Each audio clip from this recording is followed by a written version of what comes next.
Hey guys, how are y'all doing?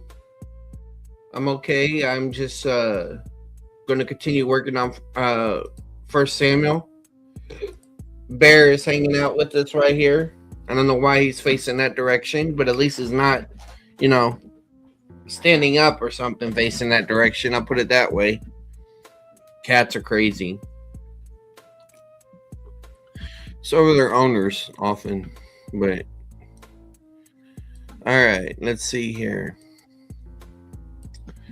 Yeah, so tomorrow I return to work, and so I need to get this done as much as I can because seminary. All right, so let me bring up my document. I did wake up last night and do a little bit of work. um Let me share my screen.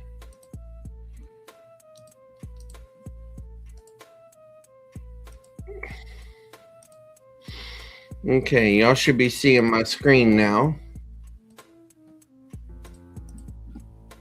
All right, so this is essentially what we've been doing in this procedure. uh Reminder of procedure: list of pericopes. A pericope is a unit of thought, usually treated like a paragraph. By scriptural range, it create descriptive summaries for each. Okay. Summarize pericopes by chapter by looking at action words and repeated concepts. So you're bringing it down to a chapter summary at that point. And then lump chapter divisions into larger units with the goal of dividing into major and minor divisions. Okay.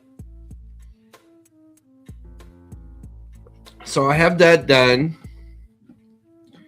And so, all right, the sound's working. I have that done, but what I got to do is I got to do some summaries. So if we look here, I like to color things just to help me see that they're on the same level. And then I'll change the colors later on back to white. Okay, so this is telling me I need to create a summary for chapters 1, 2, and 3 that is going to go at this level right here. I just called a unit division right now. I haven't made an outline or anything like that. So what I'm going to do is I'm going to read this out loud and try to pick up on repeated words and action words to try to summarize it into a chapter summary. An Israelite priest named Elkanah had two wives competing. Hannah was provoked and barren. She made a vow to the Lord and then was misunderstood by Eli the priest. Yet she believed the Lord would hear her, and she gave birth to a son that she gave back to the Lord's service in the temple after he was weaned. Okay. 1 Samuel 2, Hannah's prayerful ode highlights divine reversal, while Eli's corrupt sons contrast with Samuel's faithful ministry in the temple. Judgment is announced on Eli's house, and the expectation of a faithful priest emerges. 1 Samuel 3. During the time when the word of the Lord was rare, Samuel was called and delivered judgment against Eli's household. He was recognized by all Israel as a prophet who received revelation. Okay, so, it's kind of interesting. The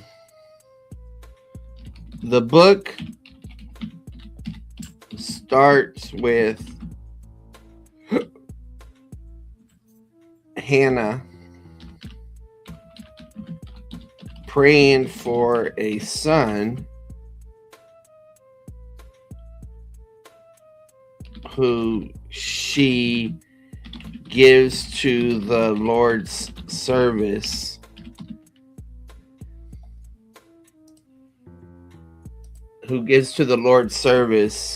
And becomes a new hope for Israel as Eli's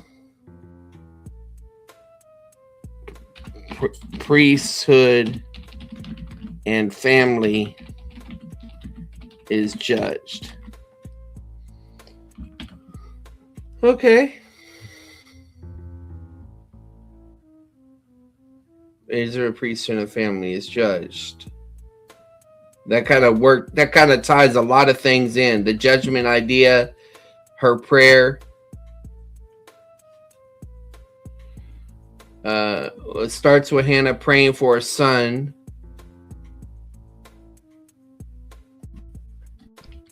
That God grants, and who she gives to the Lord's service, and becomes a new hope for Israel as Eli's priesthood and family is judged. Now, that's an awkward sentence. I'm not worried about sentences, right? We can fix that later. Flow, we can fix that later. All right, so I'm happy with that. So we'll use blue for now. Okay. Now this one part about the prophet, he also was a prophet, recognized, or let's just say he was also a prophet. Samuel was also a prophet. Okay. All right. So now we go to here, and we're going to color these so that we can see our unit division here.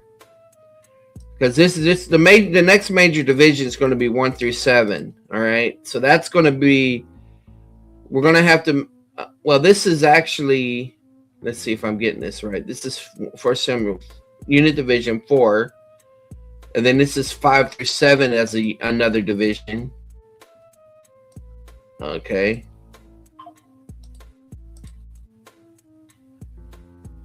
All right. 6 through 7. So basically, we're doing 4 as one unit. Then 5 through 7 is another unit. So let's go ahead and do a summary for 5 through 7. All right. Let's read 4 so we get some flow here. Israel assumed God was backing them. The ark was misused, and they were defeated by the Philistines. Eli died upon hearing the news, and the glory departed as Eli's house came to an end. It almost sounds like 4 could actually go with this prior link here, because it's still talking about Eli's household. So let's do that. Let's take this and put this here. And then, all right, Samuel was also a prophet.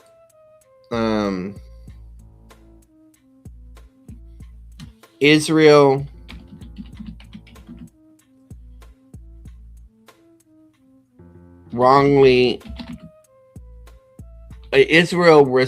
assumed they were on good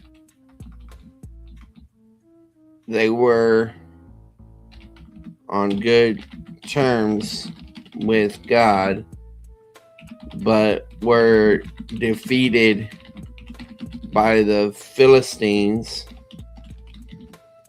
All right.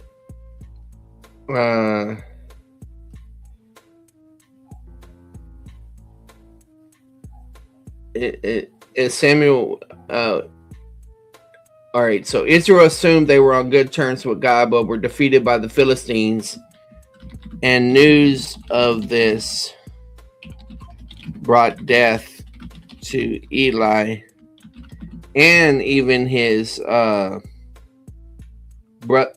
son's wife. What do you call her? Mother-in-law? Not mother-in-law. Death to Eli and his sister-in-law. sister-in-law, daughter-in-law. I always get those confused. It's, let me think. Yeah, daughter-in-law. And his death to Eli and his daughter-in-law's child.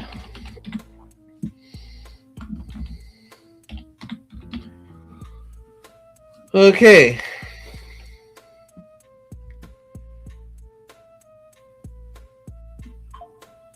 So we got the Philistines mentioned again.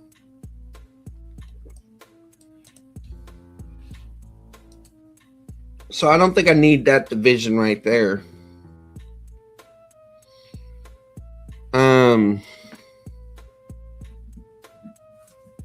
My phone is making noise.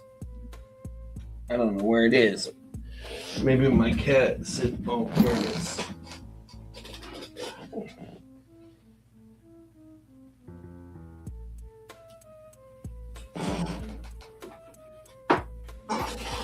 Okay.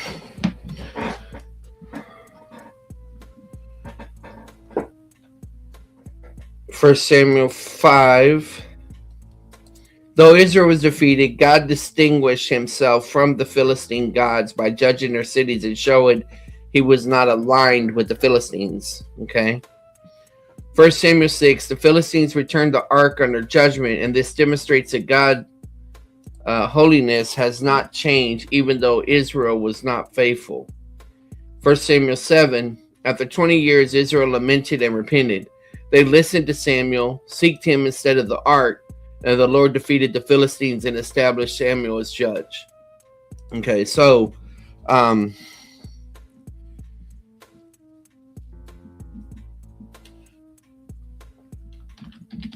after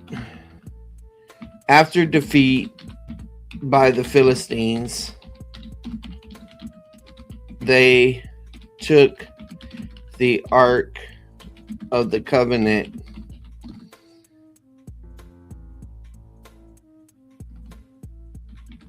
but God brought judgment upon them so that they did not mistake God's discipline of Israel for his approval of them. After 20 years, the Israelites lamented before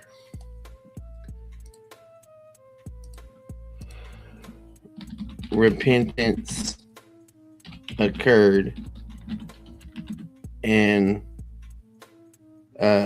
Samuel was listened to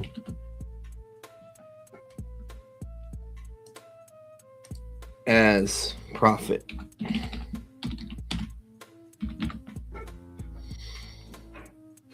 Okay. As prophet and judge.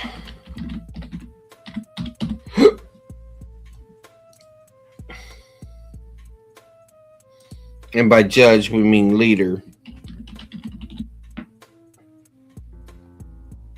All right. So that's 5 and 7.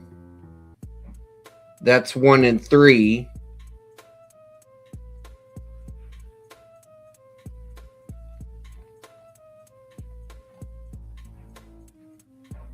Okay. So I got another division here, 8 through 10, which has a minor division of 9 and 10. So I think I'll work on this lower level. You work from the, you do lower hanging fruit first, basically.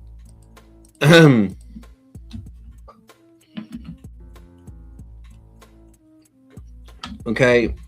1 Samuel 9. Saul, a Benjamite, was introduced through his father's problem. He providentially encountered a faithful prophet and appeared humble and hopeful. Saul was anointed in private, and God gave him confirming signs, including causing him to prophesy. Then he's publicly chosen, even though he was opposed by some, and yet remained composed. All right. So Saul is providentially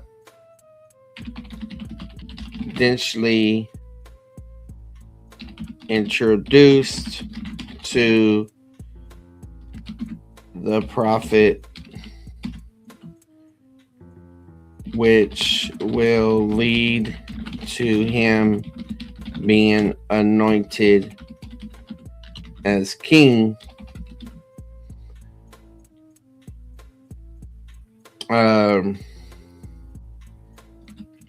Even though he has anointed as king, he has some opposition, but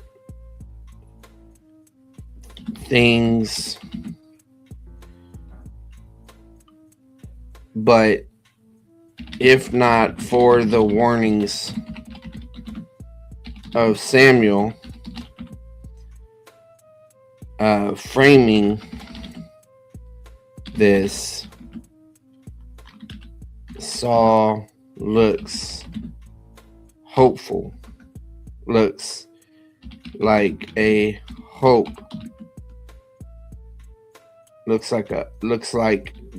Saul looks like there is hope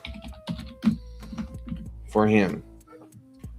It's probably something like, it looks like there's hope for Saul, but we'll fix that later.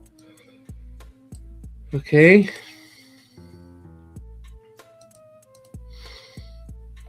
So that's 9 and 10.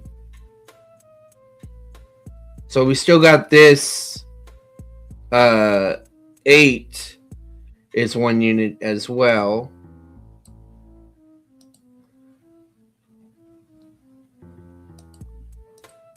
Okay.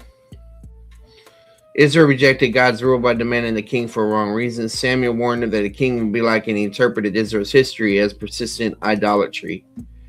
All right.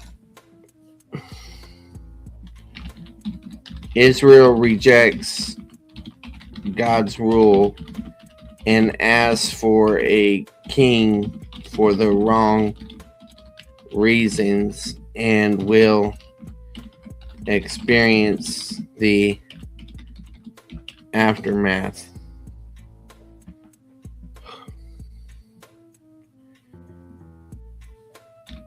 This is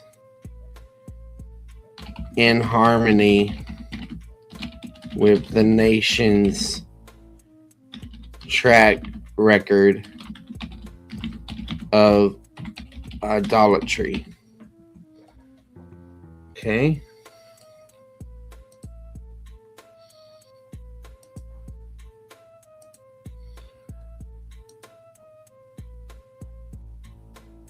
So 1 through 10.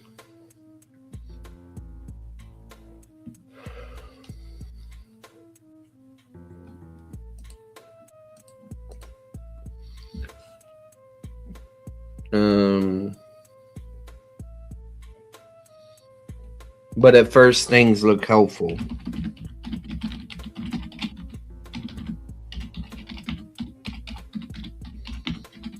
From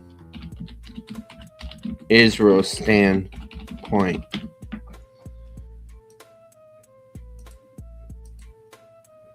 I don't want to say that because, how would I say this? If not for Samuel's warnings, things look hopeful for Saul. Yeah, let's go with that. Okay. Unit, all right, so next unit division, 11 through 13. So let's go ahead and make this red so that we can see that's what we're summarizing. Hey, howdy. So Saul acted as spirit-led shepherd by rescuing Jabesh Gilead and showing mercy, and his kingship was confirmed. Samuel placed Israel's history and covenant context to warn the people, and he clarified the relationship that would exist between obedience to king and the Lord. 1 Samuel 13, under Palestinian attack, Saul feared losing power, so he pursued priestly authority. This exposed Israel's weakness, and the conflict continued. Okay? While things started well with Saul, Samuel continued to frame things around covenant violation in Israel's history.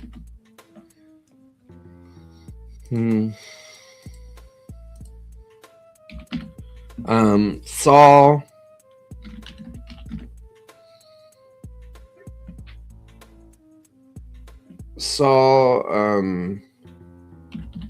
assumes authority that he shouldn't have out of fear.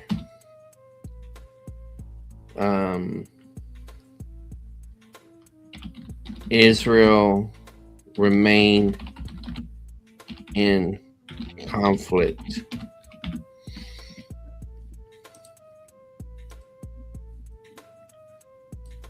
All right.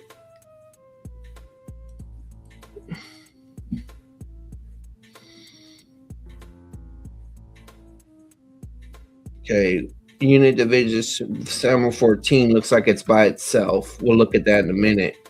Next major division 15 through 24. Subdivision 15 through 17. So let's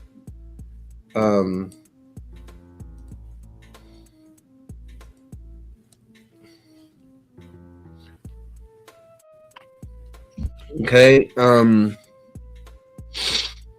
15, 1 through 17. Saul disobeyed God by keeping the spoils of war instead of wiping out the Amalekites. Samuel told him that God had rejected him as king, and the Lord regretted that he had made Saul king. David was anointed at the same time the spirit departed Saul. A distressing spirit now was upon Saul. This led to David being introduced as a musician and an arm bearer as another transition begins in the narrative. 1 Samuel 17, David was underestimated, but he's winning the battle with Goliath because it was about God. He defeated Goliath, exposed Saul's inferiority complex. Saul's disobedience disqualifies him from being king, and God has already providentially moved David into the picture.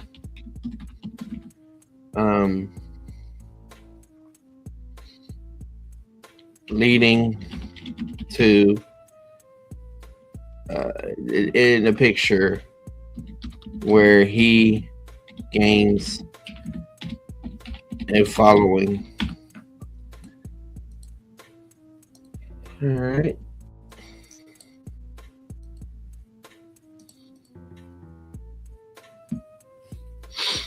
Okay, 18 through 24, another subdivision unit. I guess I'll have to do that one. That's going to be a little bit more challenging. Lots there.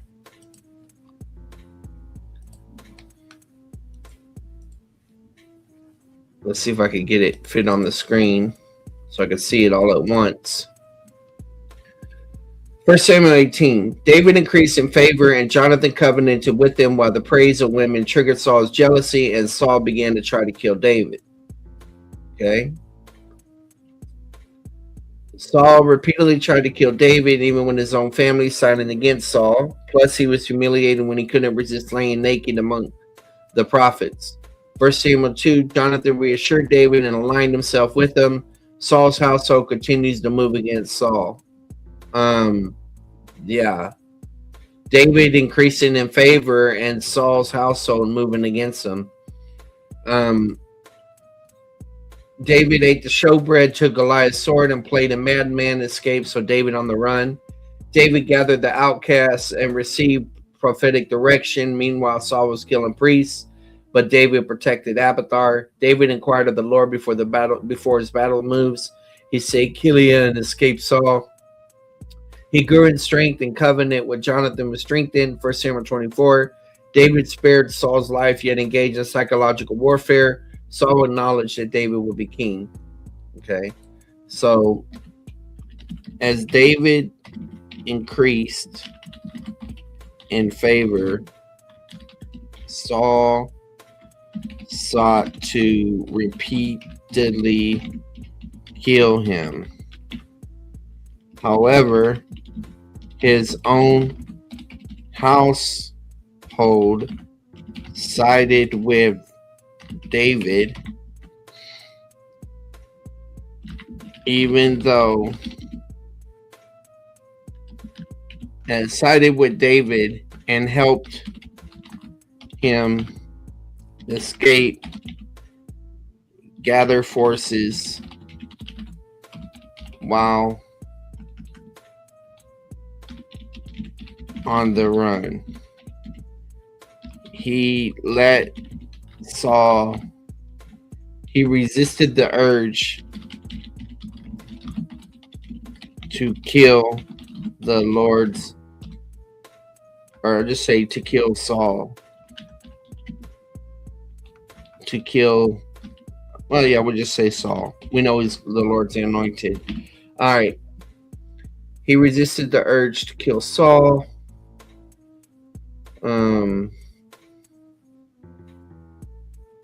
He resisted the urge to kill Saul. Saul acknowledges that David will be king one day.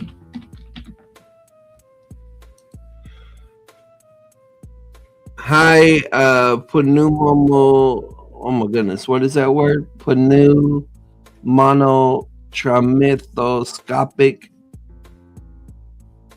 or pneumo. Okay, pneumo. Oh man, something about small micro spirit. I don't know. Well, hello. Are you a Christian?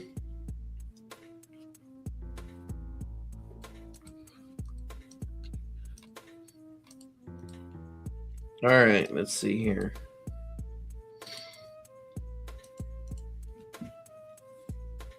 All right.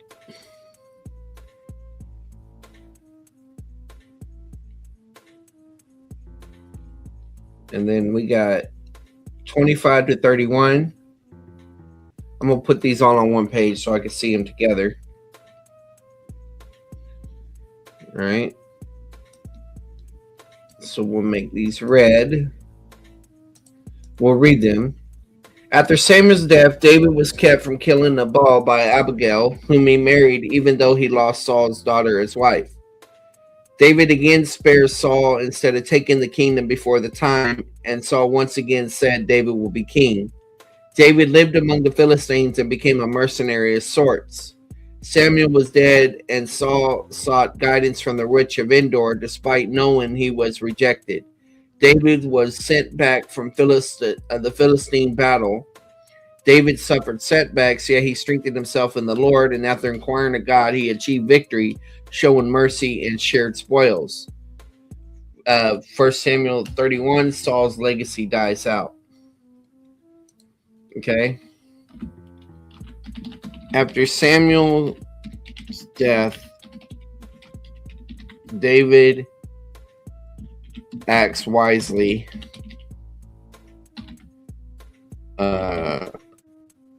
Avoids more attempts on his life by Saul, and he even lives like a mercenary.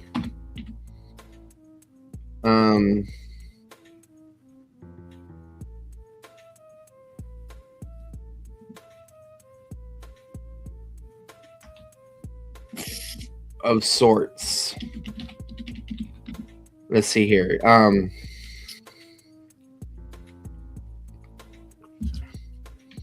Saul desperately goes to the witch of Endor to get advice from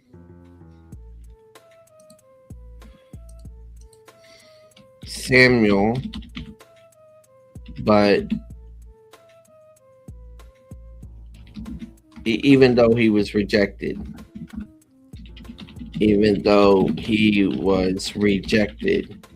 as king,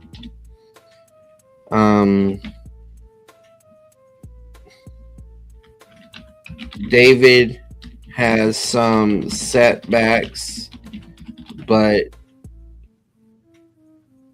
he strengthens himself in the Lord, and Saul, along with his legacy, dies on the battlefield.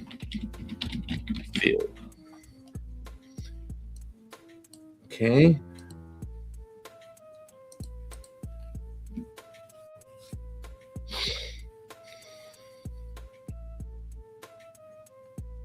So 25, 1 through 31. Now I need to back up and see 18 to 24. So these look like they're on the same level. 15 to 17, let's check that one. Now that's a sub point of 15 through 24. So we still got to do a summary of 15 through 24. 11 through 13, that looks like it may be a higher up level. 1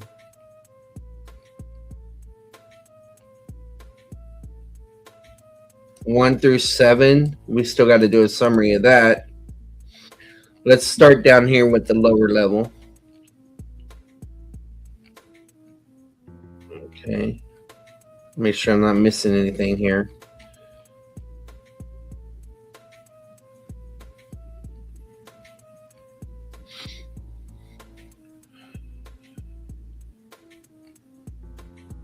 All right, 15 through 24. That's our next major division that we need to summarize. So we got 15, 17 here. And then we need to take up to 24. So we're going to be summarizing these two things here. Okay. Well, the easiest way for me to do this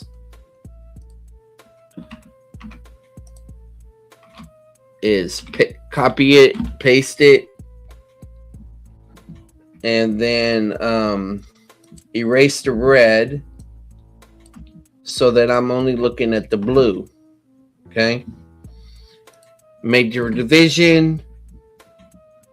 So this is the big section, 15 to 24. Saul's disobedience disqualifies him from being king, and God has already providentially moved David into the picture where he gains a following.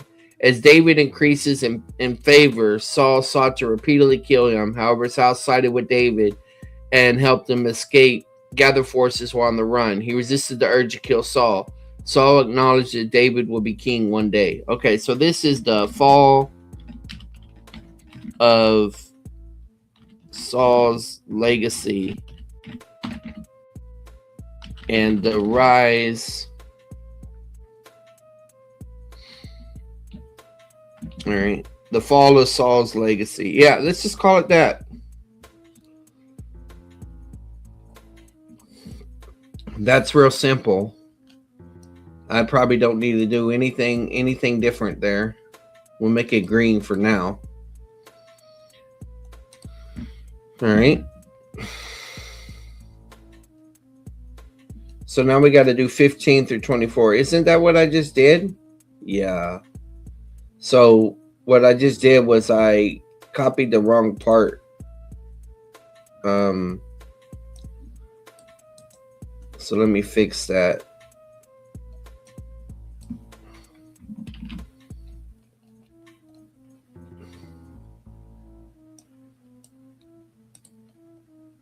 $15 through 24.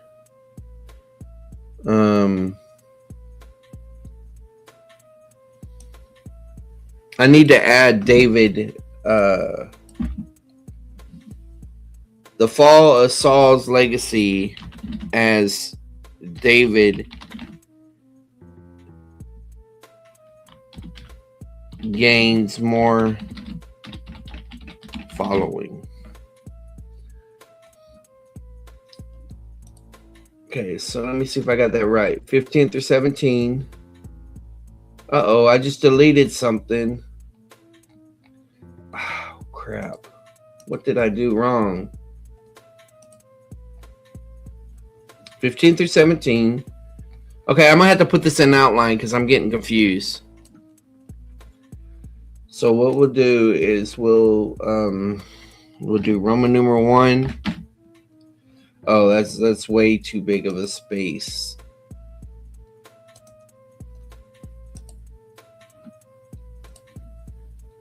I hate those automatic things. I'll just do it like that.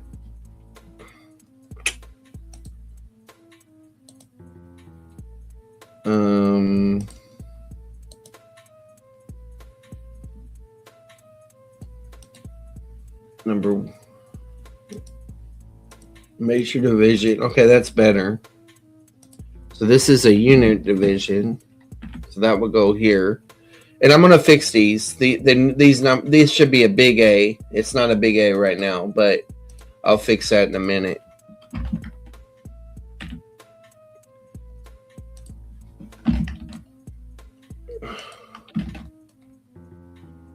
First Samuel 3. First Samuel 4. All right, so 1 through 3, but what about 4 through 21? It doesn't mention 4, so this needs to extend to 4. So this needs to go to 1 through 4. Okay. And then this would be 5 through 7.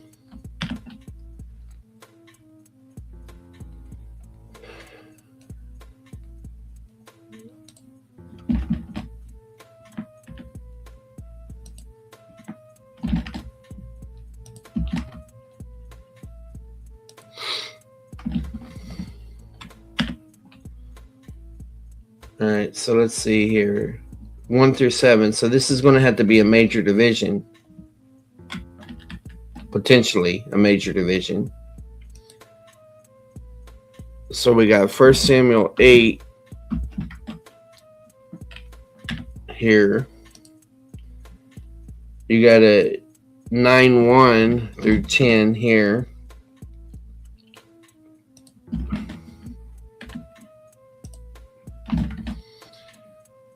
All right, so that was to 10:27.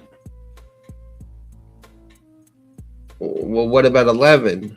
8 through 11. Okay, 10:27. Right, so this is on the same level.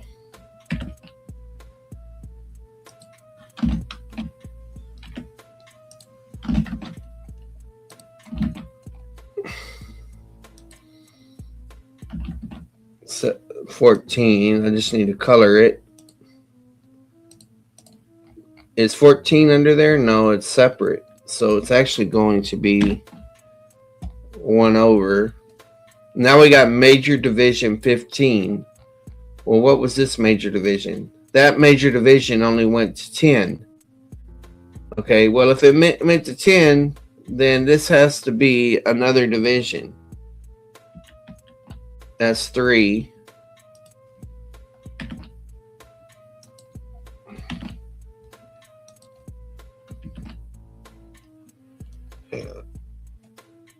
Okay.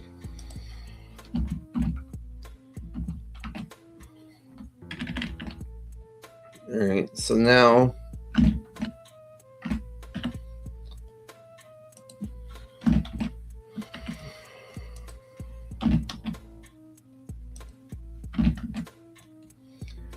let's do 18 through 24, so that's another division.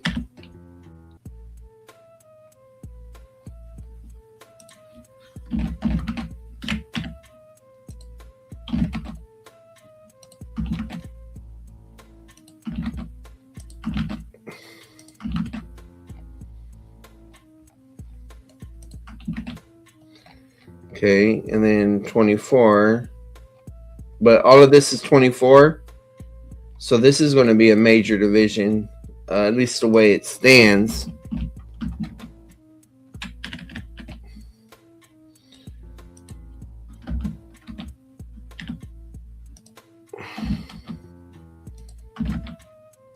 I probably could have lumped some of these chapter divisions together, but I got kind of lazy.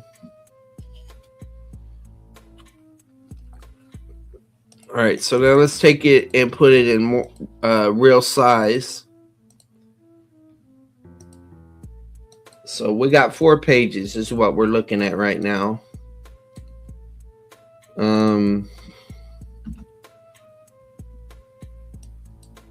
Order into outline.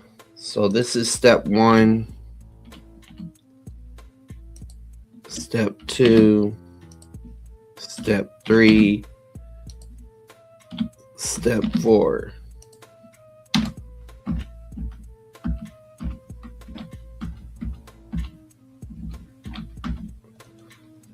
I normally will make this narrow margin, so let's go ahead and do that when I'm doing outlines like this. Okay. And you normally want single space between each. Single.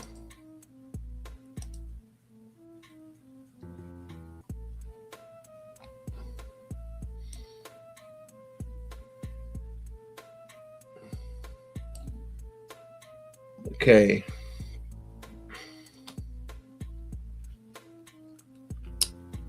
So we still need to make a summary of major division 1 to 1 to 7. And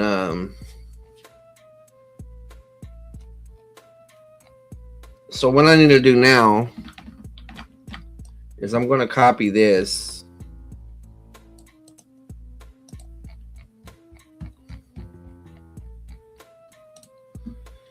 Yeah, guys, so now you're seeing how I kind of do my stuff sometimes, like how Eminem writes his raps, like a jigsaw.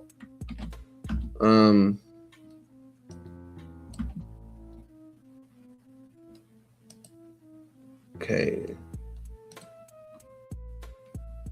Fall of Saul's legacy.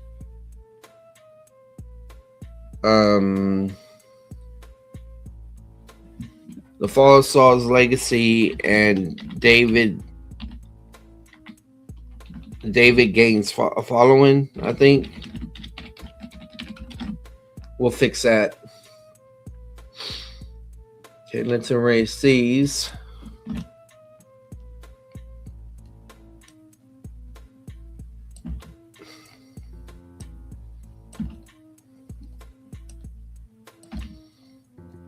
Oh, that single spacing is messing with me. I don't like it. I'm gonna go back to double spacing here. Oh wait, this 1.5 usually is nice. Let's try that. Okay. So this allows me to look at what I have. So I'm gonna make all this white again.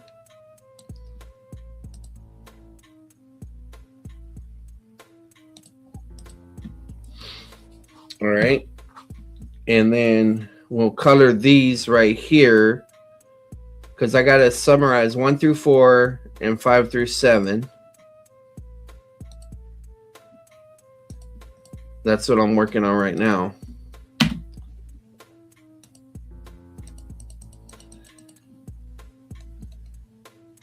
The book starts with Hannah praying for a son that God grants, and who she gives to the Lord's service and becomes a new hope for Israel as Eli's priesthood and family is judged.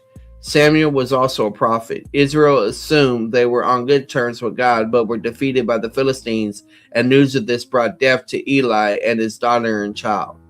All right, so this is the rise. This is the fall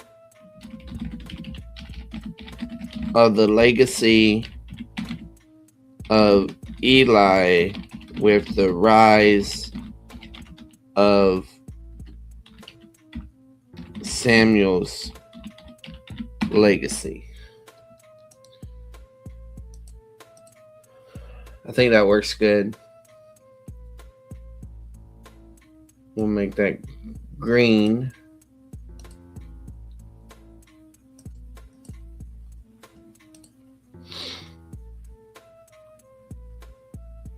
Okay.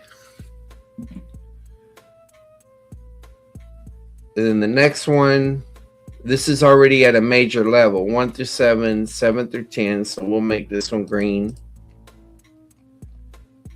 Then we got 9, 10 through 7 separated. So 10 was by itself, and somehow it got integrated into here. All right, so the easiest thing for me to do is to just combine these. Well, no, I don't want to do that because... So I'm going to have to make a unit division here, chapter 8. I'm going to have to make that one stand on its own. Okay, unit division 11 through 13.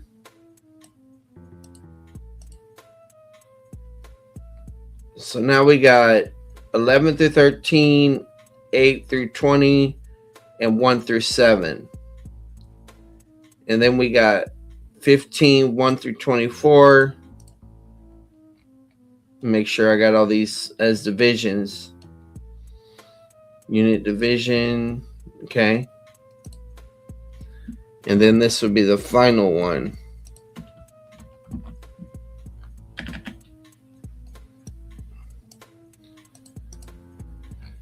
So I think what I'll do now is I'll copy this.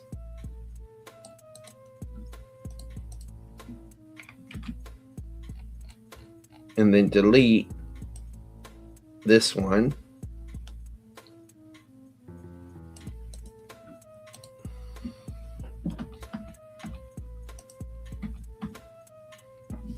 All right. And then remove these. I'll remove that. And I'll remove this. So we got our major divisions. Major divisions 1 through 7, 11, 1 through 13, 15 through 24, 25 through 31. Let's read that and let's see how it flows. The fall of the legacy of Eli with the rise of Samuel's legacy. Okay. Israel rejects God's rule and asks for a king for the wrong reasons and will experience the aftermath. This is in harmony with the nation's track record of idolatry, if not for Samuel's warning thing for looks for hope for Israel. Okay.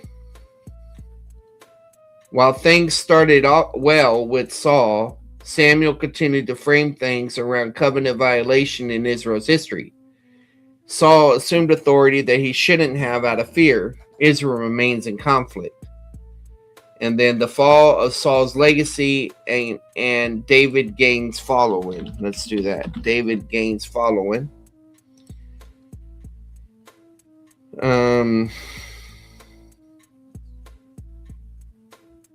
After Samuel's death. Okay, so now what I want to do is I'm going to put this to the side. so I can have it on one side of my screen, and I want to bring the text up again. So let me crank up Logos.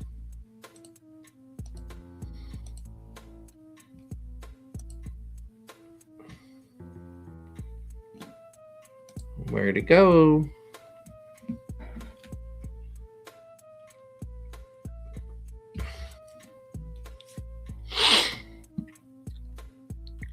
So all we're going to do is we're going to read the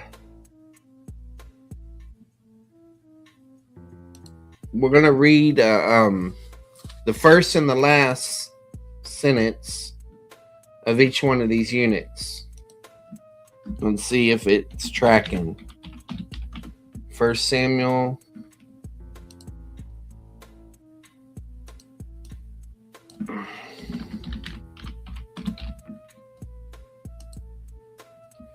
All right. So now there was a certain man from. All right. So now we got the introduction of Elkanah, but the focus is on his wife. Okay, but he's a priest. I think that's the issue. And then so the next section is 7:17.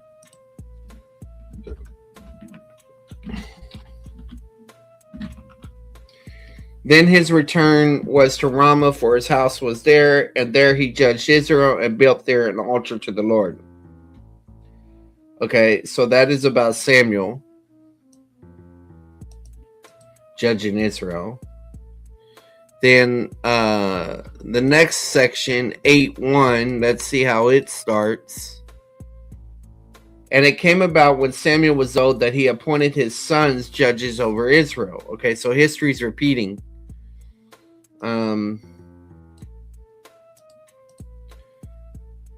And then 10, let's look at 10:27.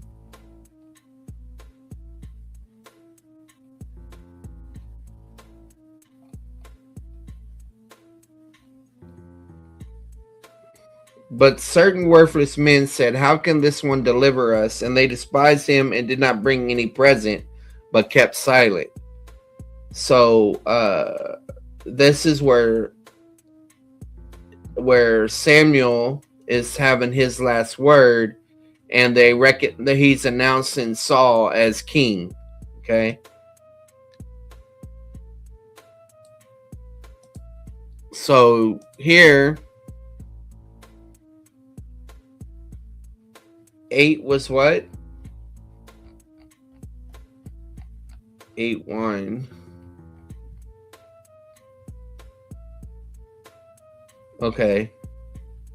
So the despising of Samuel. All right.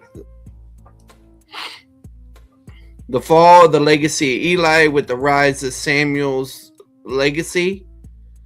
That could be that one. And I could even make a subtitle this one, "The Waning of Samuel's Influence as Saul Rises." Okay, I can do that. That works. Because I'm just trying to catch big movements. Okay, so let's look at 11:1.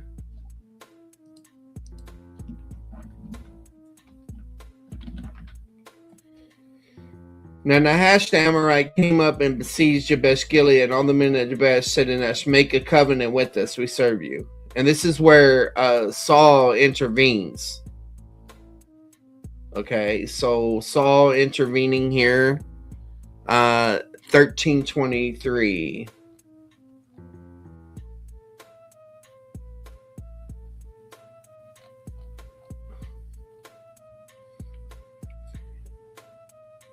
So I'll read it 22. So it came down the day of battle that neither sword nor spear was found in the hands of any of the people who were with Saul and Jonathan, but they were found with Saul and his son Jonathan. All right. So that they're fighting in battle.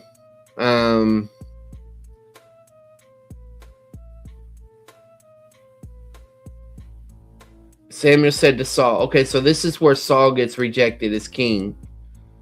So I got, while things started well with Saul, All right, so the we got to go back to verse 11. I mean, chapter 11. Okay.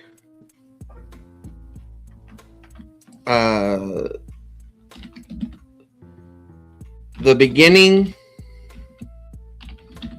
of the fall of Saul's legacy. Let's just do that.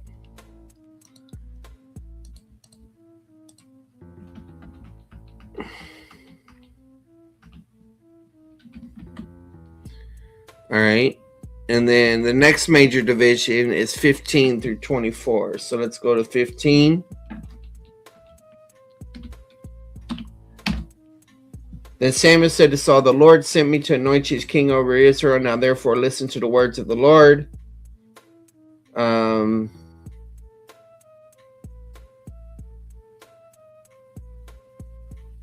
So Saul was disobedient.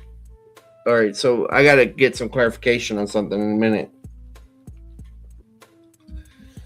All right. So Saul didn't destroy them.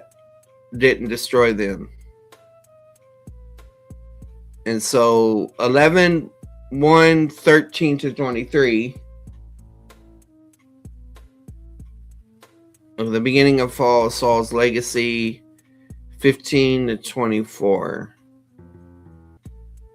Samuel rebukes Saul, okay, and then 24. Let's see what's going on in 24.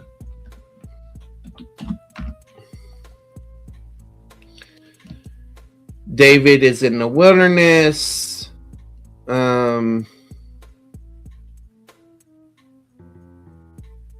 David's conscience bothering him. Okay, so that's whenever David could have moved on him.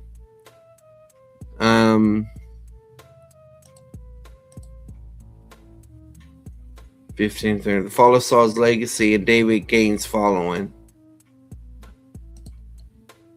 Okay. I'm just going to have to make do with what I got here.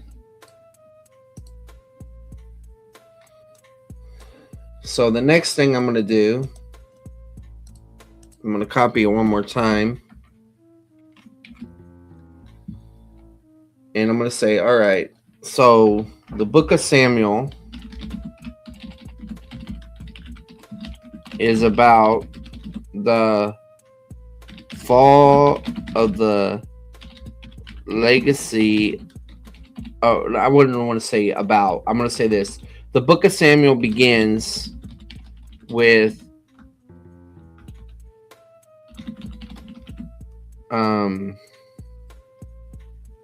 the means of bringing about the fall of Eli's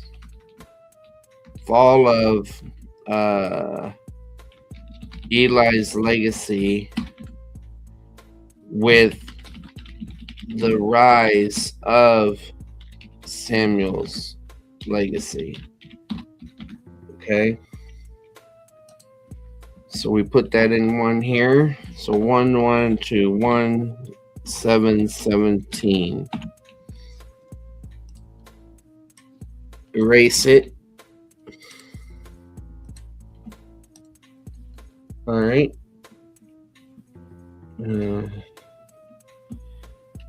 Later, Samuel's influence begins to wane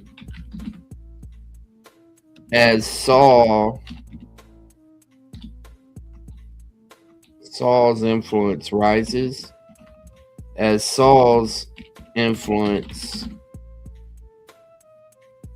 later, Samuel's influence begins to wane. Instead of using the word legacy, I like the word legacy, but I'm just wondering maybe if I just use influence. The book of Samuel begins with the means of bringing about the fall of Eli's influence. And no, well, let's do that. Influence with the rise of Samuel's influence. I think legacy sounds better, but let's just try this. Later, Samuel's influence began to wane as Saul's influence rose. Okay, so this would be 8,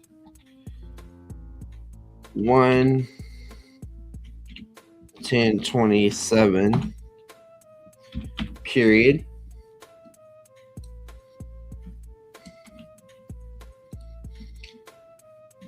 So,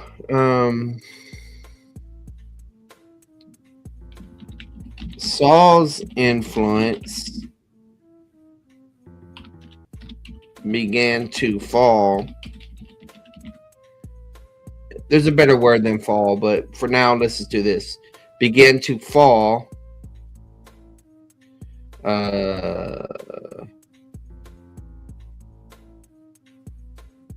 Saul's influence begins to fall. Let's just say that. Begins to fall. To wane. Let's use that, wane. Saul's influence begins to wane. 11, 1, 13, 23.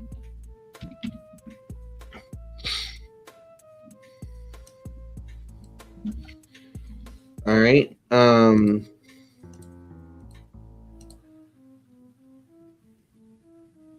Saul's influence begins to wane as David begins, or as David gains a following. As David gains it, let's just use the word influence.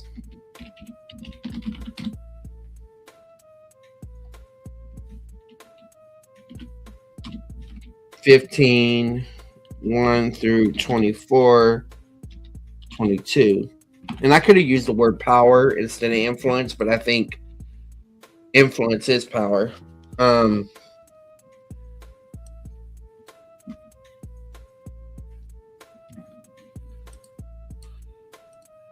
then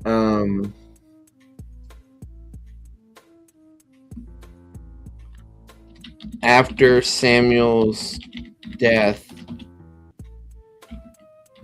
David continues to gain influence as Saul's influence comes to an end. All right, 25, 1, 31 through 13. Now, I like that in some ways, but it doesn't bring out the thrust of what the book is really about. How Israel is in covenant violation because of their idolatry. They're crying out for a king. Those ideas like that. Still, for right now,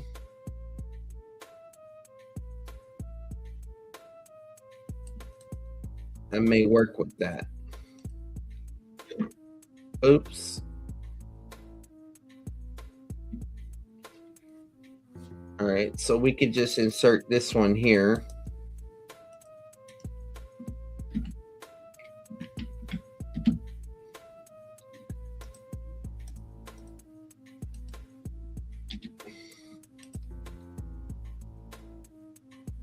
And then 10 through 27.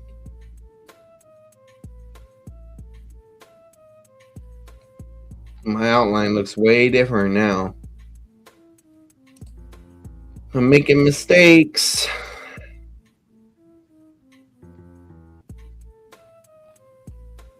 Okay, so let's combine some stuff here. I noticed that Saul's influence began to wane as David gains influence. That means 11 through 24 could probably be used as one whole unit. So let's think about that. So let's make this unit right here 11 through 24. Major unit division 11:1 through 24 chapter. I'll fix it in a minute. All right, so this will shift this here, shifting this here, here, here, here. And then 11 through 13 is no longer a major division. It would go here. This would shift to here. This would shift to here, here, and here. 15 through 24, that would go to here. These would go under here.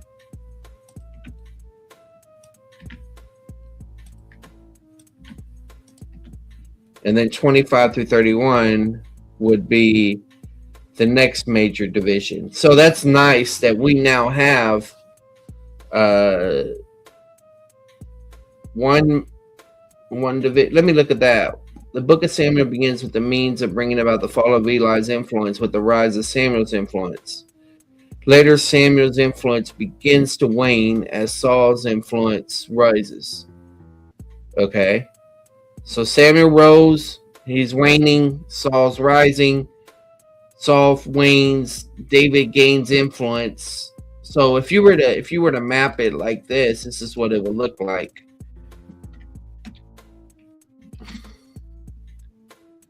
Okay, that's the first level.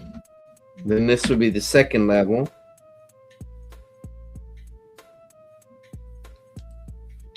This would be the third level. And then this would be, I gotta fix this. So you're seeing you got a downward, you got a shift going on here. If I were to make this like an observation sheet,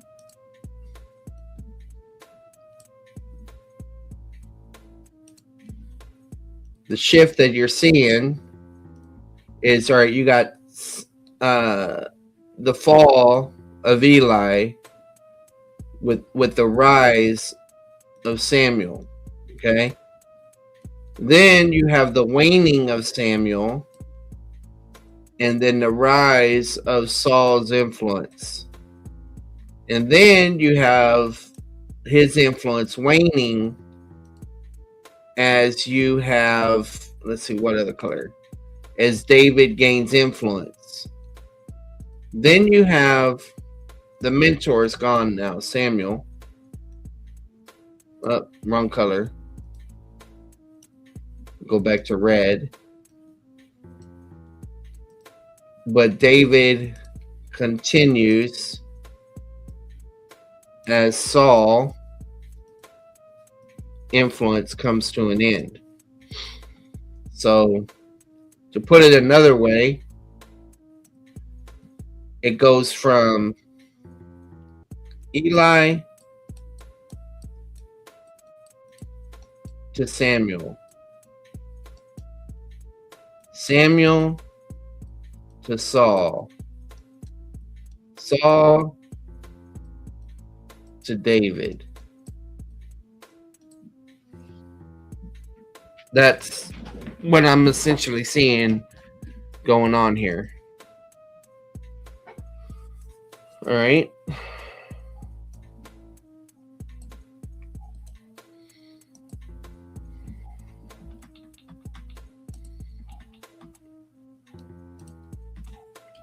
So, major division 1 through 7. Second division level is 8 through 10. No, that's not what I did. What am I thinking? Is it? No, yeah, that's right. All right, 8 through 10.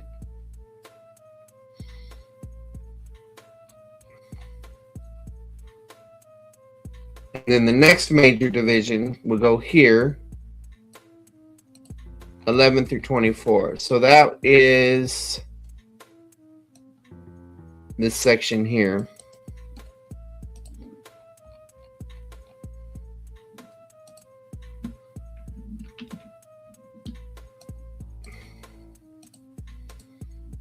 All right. Fall.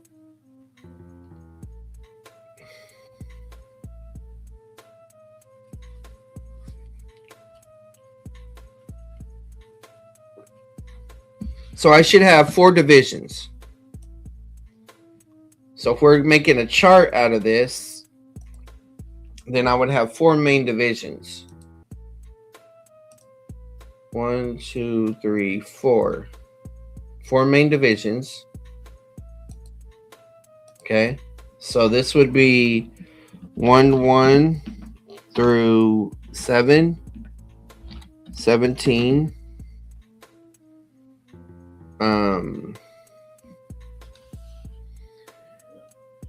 Let me use my view, split screen. Second major division would be 8-1 through 10-27. Third major division is 11-1 through 24. Have to find out what verse 24 ends with. 22. Okay. And then fourth, 25, 1 to 31, 13. So then the subdivisions, so we'll go ahead and split this again. We'll split this into 2. So this would be chapters 1 through 4.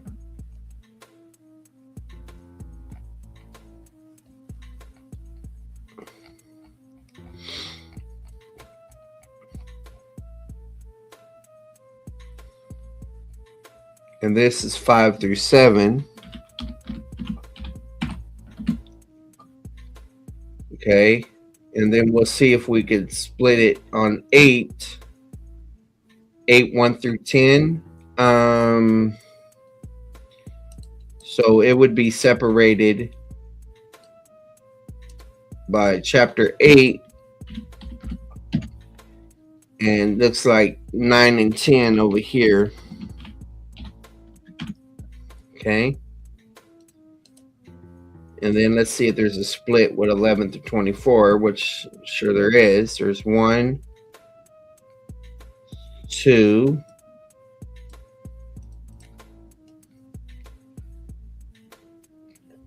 there's 2 splits there.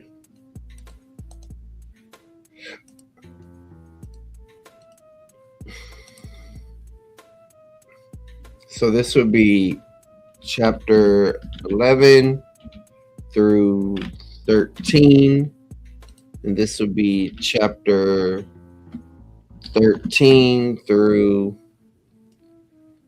just want to make sure, 24. Looking good. And then we get to 25. Well, you got chapter divisions here, but I'm going to rework this so that I have another split here. I think I can reduce some of these.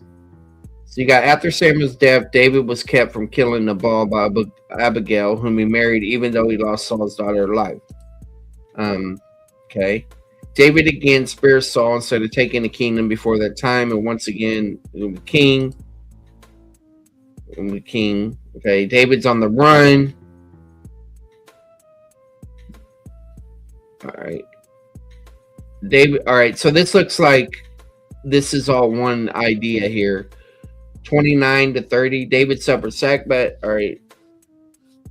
Okay, so yeah, I would say this is we would do 1 Samuel 29 through 29 through 30.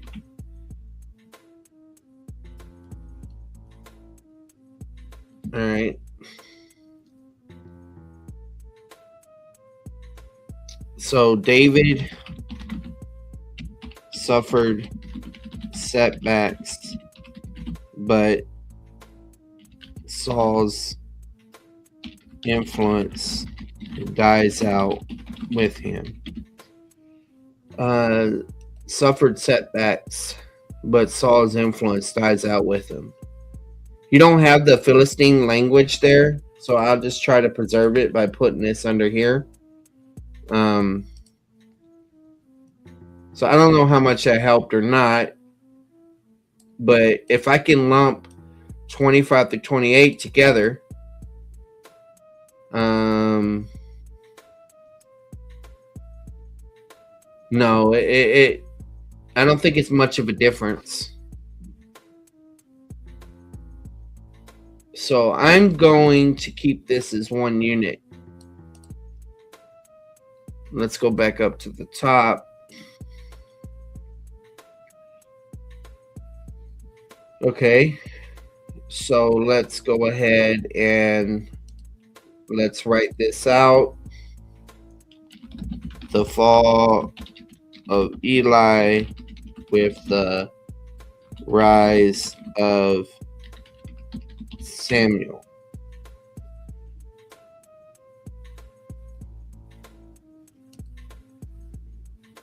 Eli's influence with the rise of Samuel. Okay. And then this one.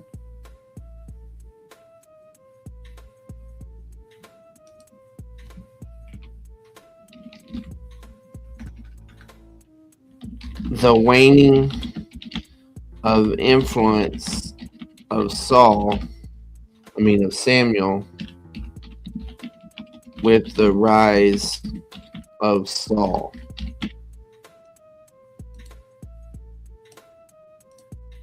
I'm going to say with, I'm going to say and the rise of Saul.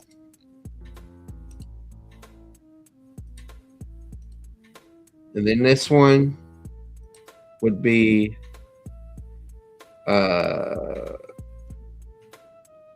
the waning of Saul's influence with the rise of David.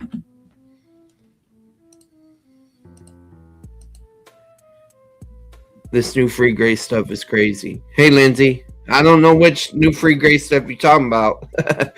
Are you Christian, Lindsay?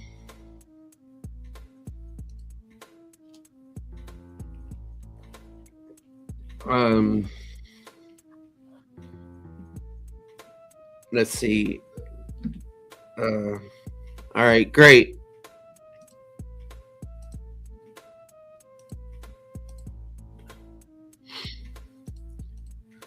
Okay, what free grace you talking about, by the way?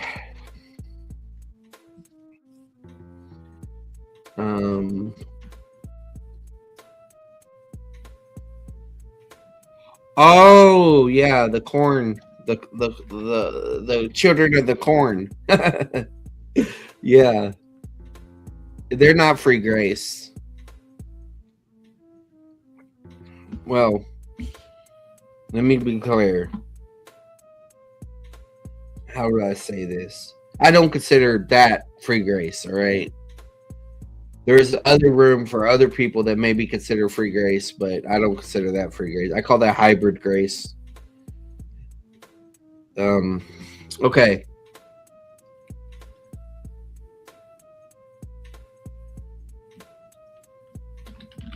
Samuel's death and the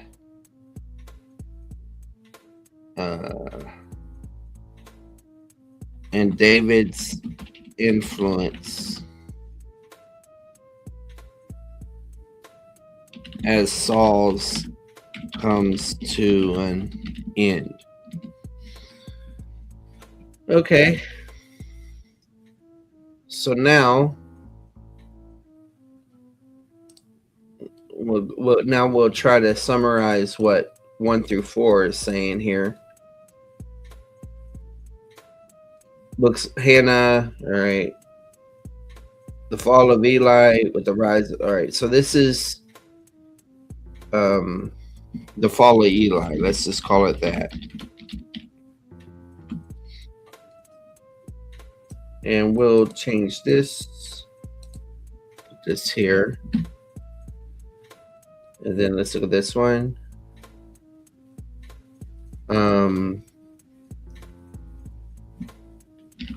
The Philistines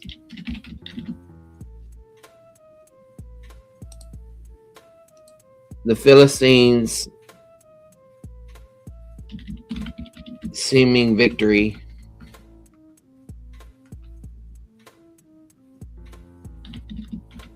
Seeming victories before Israel repents. Something like that.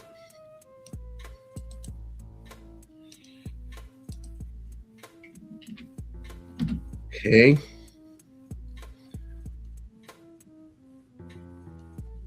Let's go find chapter 8. Chapter 8, I don't have one. Oh, yeah, I do have one. All right. So Israel rejected God's rule by demanding the king, warned them. Israel demands a king, and Samuel warns.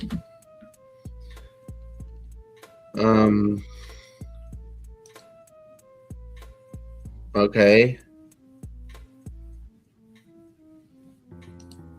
Let's see.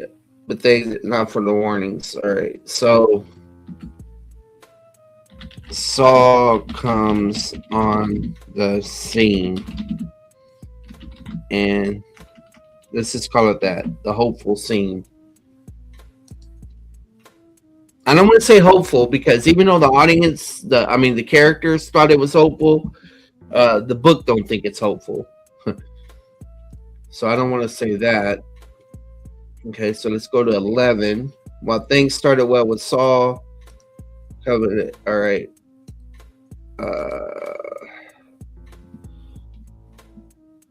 Israel's history of covenant violation and idolatry.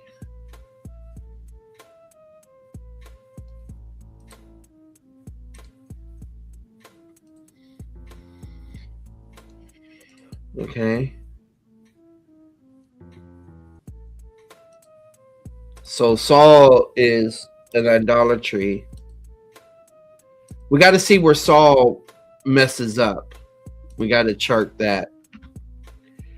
13 through 24. Okay, 15 through 24 is all right. So let me see if I got this right. 11 through 13, 15 through 24. Duh. Well, what about 14? You can't just separate it. All right. So this is going to be 14. This is going to be 15.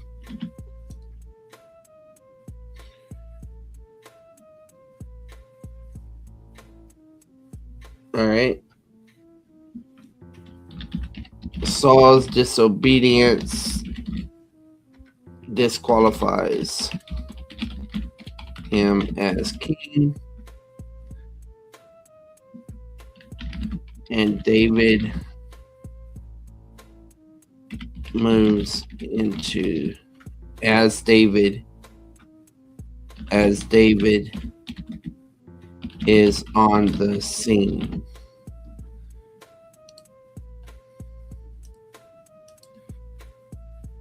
All right.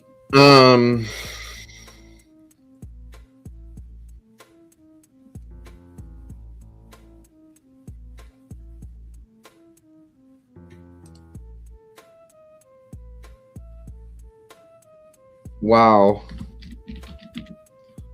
Saul loses it. Let's just keep it like that. Yeah. All right. And then 25.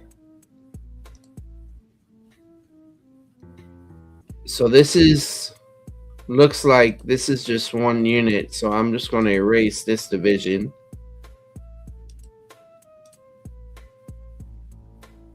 Okay. And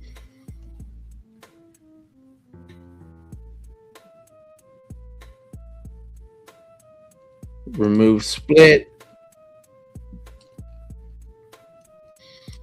Let's put some color to it. Wrong color.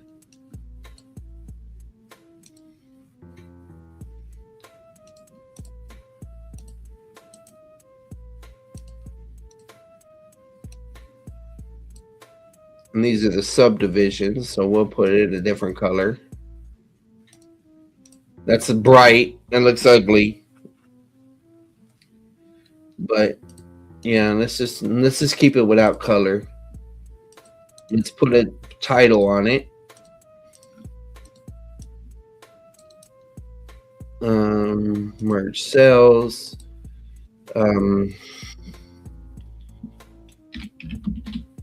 Overview of major and minor divisions.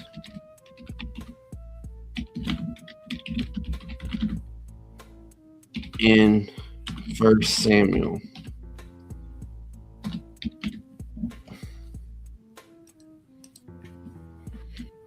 All right.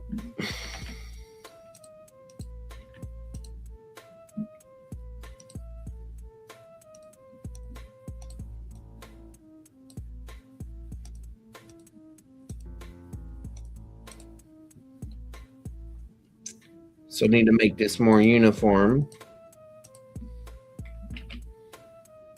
Put all the verses after. Okay, we're good. So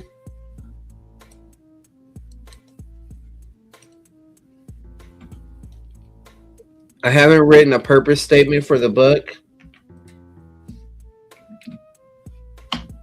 I'll bring up some of my New Testament stuff that I did for another class, different professor, so you can see what I've done here, how I've done it in other videos, but I'll bring up something for that. Okay, order into outline, create a chart. So there's my steps.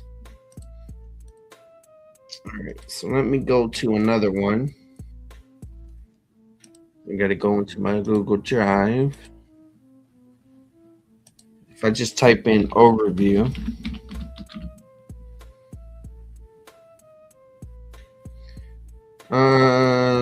let's go with the Acts overview.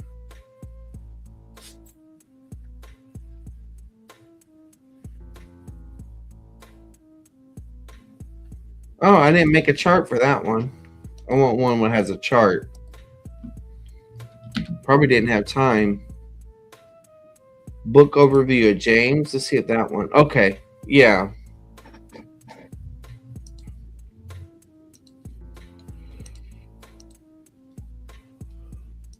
All right, so here's a one over James. This one is graded. All right, I think it's graded. I didn't like how this one came out because everything's stretched, but you can see write out preliminary titles for major division book, and if any smaller say deserve, give the titles also. That's what he had said there. Write out a main preliminary idea of the whole book. So my first preliminary idea was this one here, which I reduced down to this one, and then I finally reduced it down to this one. And I went ahead and preserved them. Write out what you observe to be the primary purpose of the book, James' book, and then about the original audience of James. And then here's the actual outline of the book of James. Okay. And then I got other observations that I included in James and other material and stuff like that.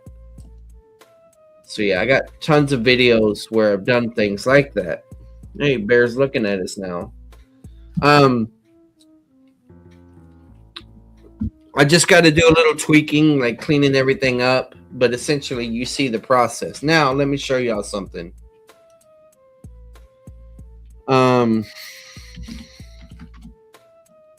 May take me a second to find this.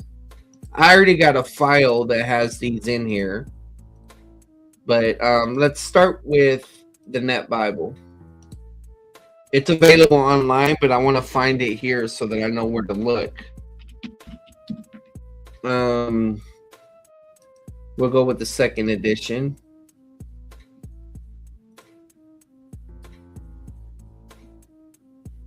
I have the Net Bible. Do I still have it? You know what? No. The thing didn't survive. I used to have a copy of the Net Bible, but it fell apart totally. So this word pericope is being used here. And do they use it in here? Nope. Which is not good. They used to use the word pericope. Let me look at the first version. That's the second edition. Notes.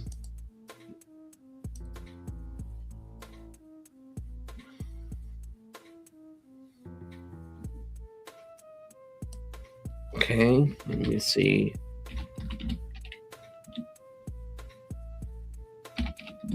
Okay, at least the word pericope shows up. That's great. But they're supposed to have a list of the pericopes.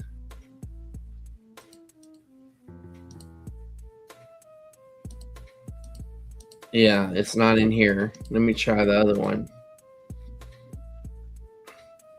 NET first edition note list. Let's try this one.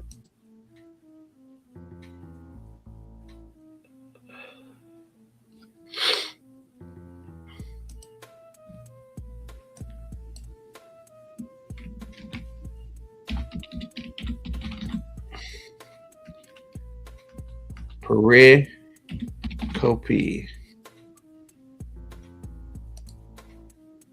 Yeah, I don't know where they put it. So I could do some hunting around in Logos. Let's try the AI version here.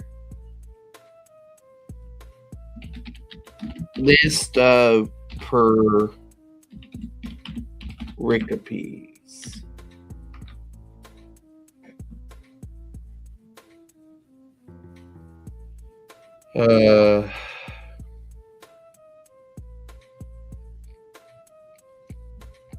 Not good. Let's do the AI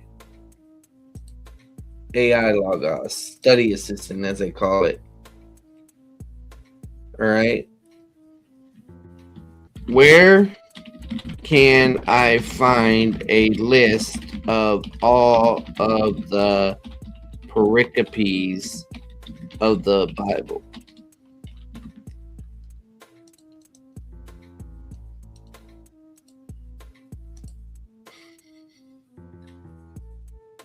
Let's see how well AI does.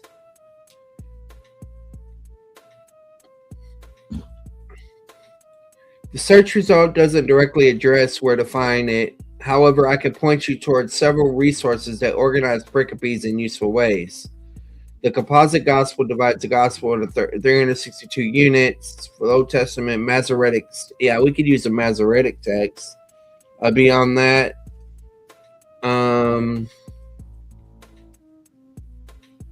yeah, that was disappointing. All right, so we'll just go online. List of all the pericopes in the Bible. Okay, well, Wikipedia. Let's see if they actually have something. No. Not yet, they don't. Okay, but that ain't a full list. Composite Gospel Pericope Index. Well, that's for the Gospels. List of New Testament pericopes.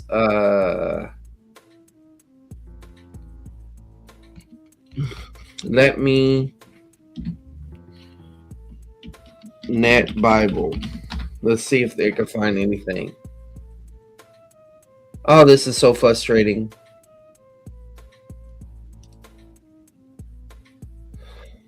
Verse versus pericope. This is telling you about pericopes, what they are. Does Logos have anything with pericopes besides drop downs? Compare pericopes tool. It's not called compare pericopes tool. Passage analysis, compare pericope.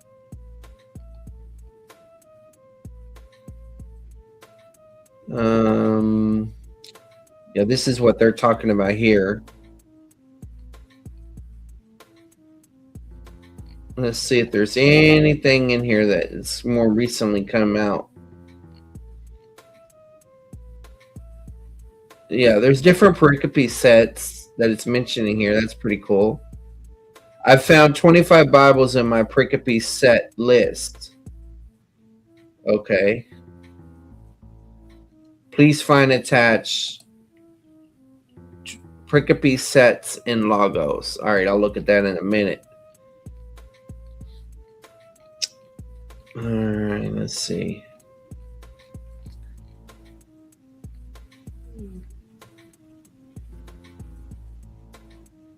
All right, let's just see what this thing looks like.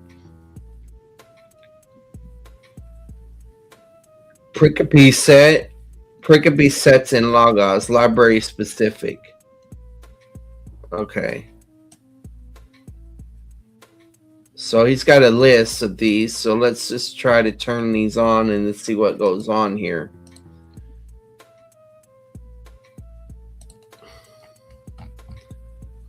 Pericope sets.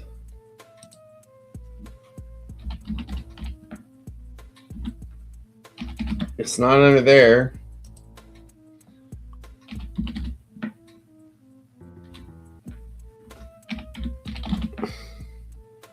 Not there. Okay, new plan.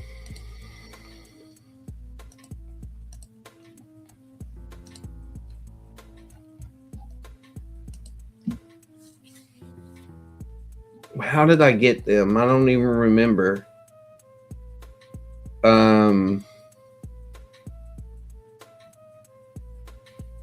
Pericope headings.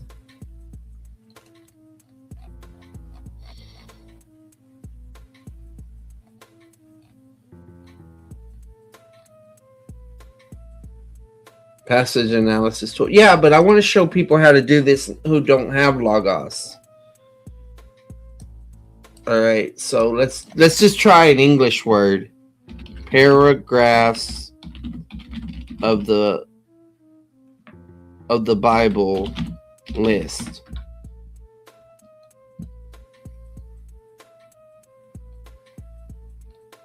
Well, that's just sad. Okay, so let's try this. 1 Samuel pericope list.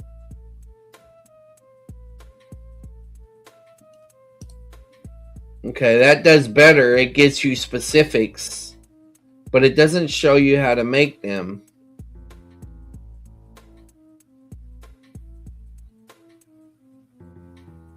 Well, that's discouraging. I'll show you mine, but I got to try to find y'all one that y'all could use. Like I said, in the NET Bible, the written version, there's a list of pericopes at the end.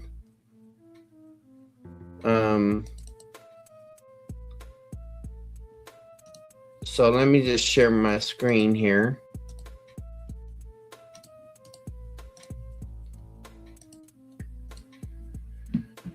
So you can see right here, these are pericopes. You don't worry about the names. So I can just go to Samuel.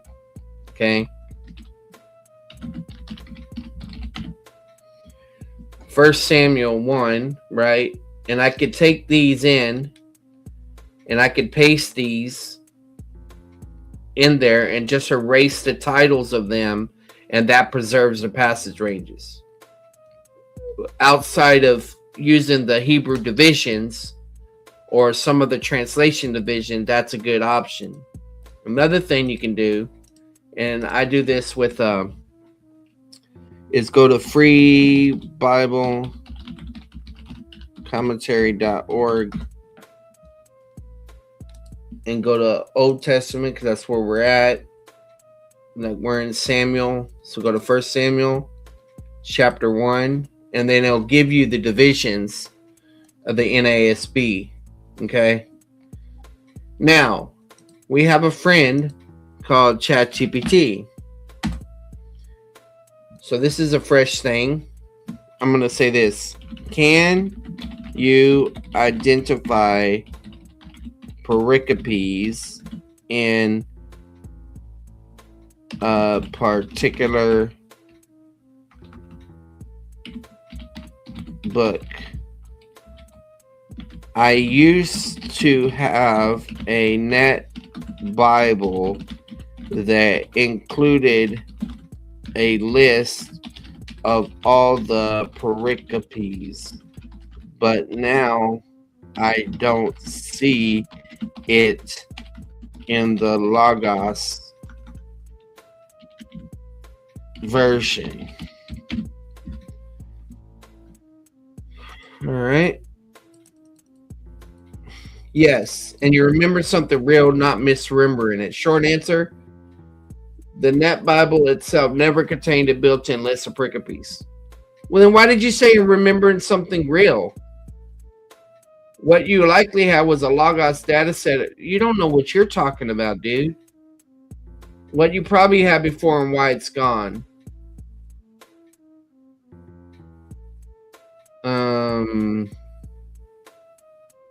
Cleanest way, pericopes in Logos.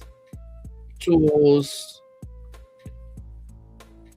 Open Logos, go to Tools, left panel, choose pericopes. Okay, Tools, filter by book. All right, so there's different ones that you could do. All right, so watch this.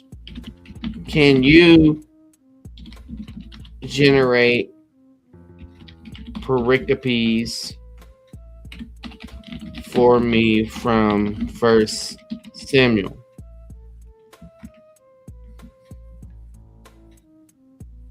Yes, below is a clean research guide, pericope outline of 1 Samuel, suitable for teaching discourse. I don't want words. Remove the words. I just want the scriptural range.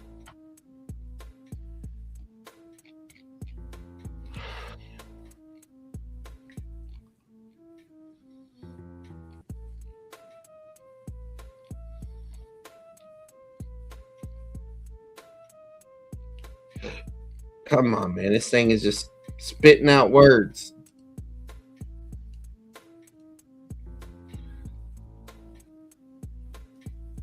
All right. Pericope ranges. So then you got your list of your pericopes, okay? Now I'm going to try to take it a deeper level. Can you divide 1 Samuel by BHS Hebrew divisions? Let's see how well it does here. Yes, below are the Masoretic BHS Hebrew divisions of Samuel based on, okay, it's given the accent marks, the Petukot and the Setumot as presented in BHS. And I'll show you what these are. So the P, open section, and the S, the Samic, is a closed section, a minor break. So according to this, these are the Hebrew divisions. Okay, now watch this though.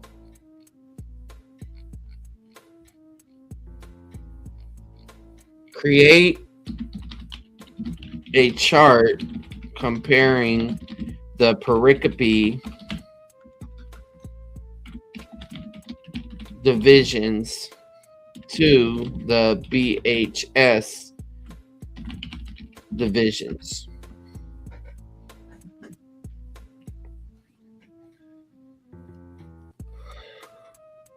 So you notice they're pretty much the same. Okay. And then let's I don't think it will give me access to the NASB divisions because recently I'll try, but I think it's going to say something about it. Can you do the same for NASB 95 divisions? Let's see if it can. You got to check it because it can lie. All right.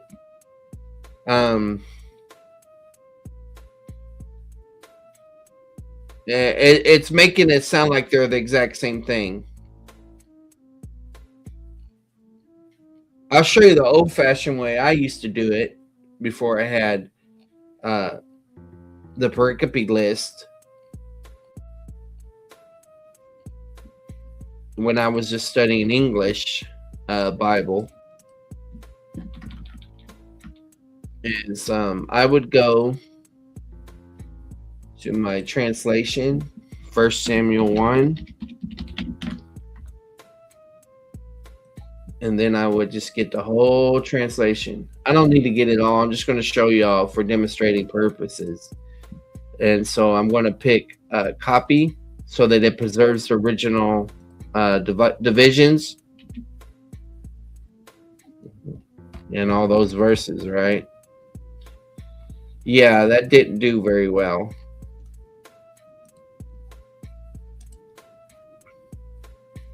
Okay, let me think about that.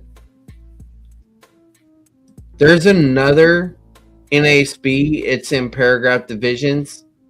But what you'll notice, whenever you take this out of large level, you should be able to see this. In the written versions, the numbers are bold whenever it's a paragraph division. It doesn't look like I could see them hardly at all, though, right here. I'll show y'all at the beginning. Bold. See, paragraphs are designated by boldface verse numbers or letters, right? And so you're like, okay, well, where is that at? It's very hard to see in Logos. So that's very hard to see. Maybe if I bring it down to regular font level, I can't pick it up. My eyes can't pick it up. But in a written version, of the NASB, I actually have one. I'll pull one off my shelf. 1 second. In the written version, it's easy to see.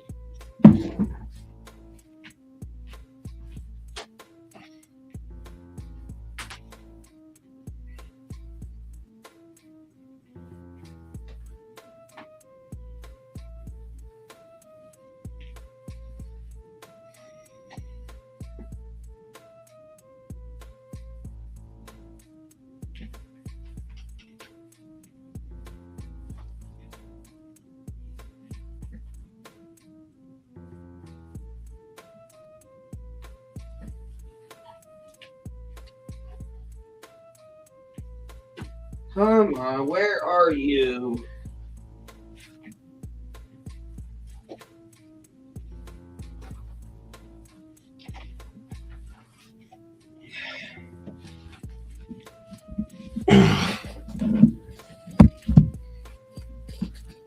So this is one of my old Bibles. I wore it out. I mean, the pages are falling out. See? But if you, I'll go to the New Testament because it's easier to see.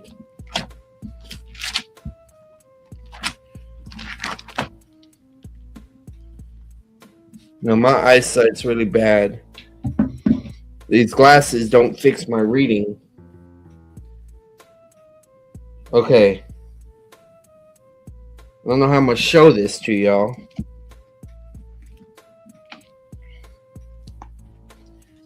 I think what I'll do is I'll screenshot it and then bring it up on my screen. Hey, Siri. 1 second. Never mind.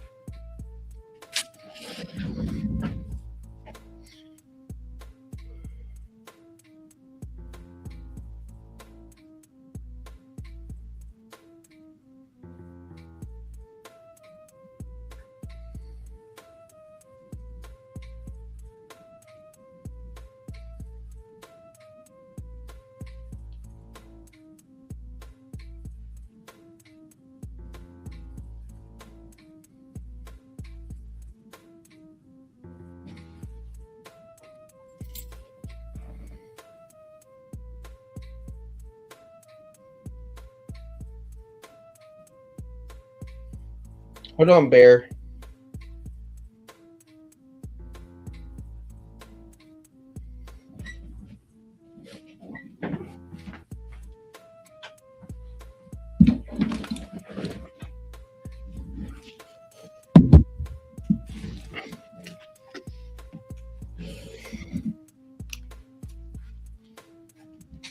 All right, I sent it to Discord, so let me just open that.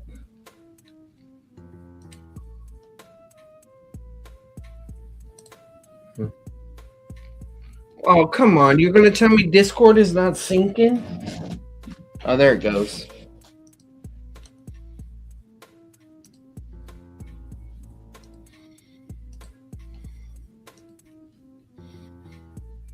All right, so let me open this.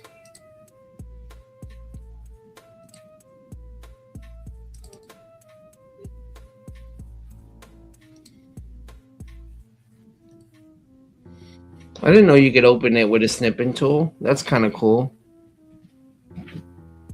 Well, let's see if it opens, actually. Well, that's taking forever. Don't open your image with a snipping tool. Note to self. Open with photos. Let's do that.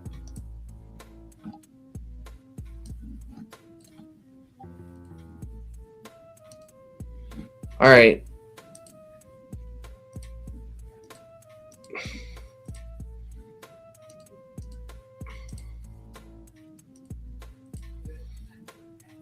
So it's very hard to see, even in here, but you could tell the difference. Like if you look right here, this 24 is way more bolder than this 25.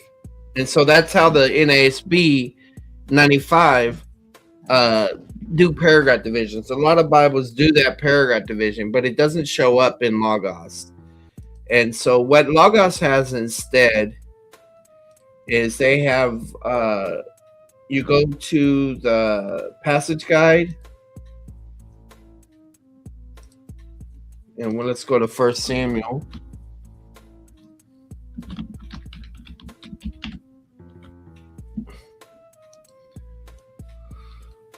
All right. It should say pericope something here. It's been a while since I've used this. Under outlines. No, those are outlines. Where is the pericope thing?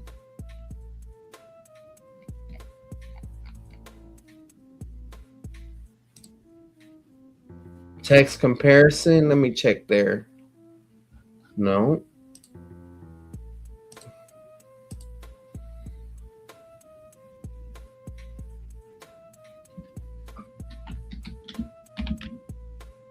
Career.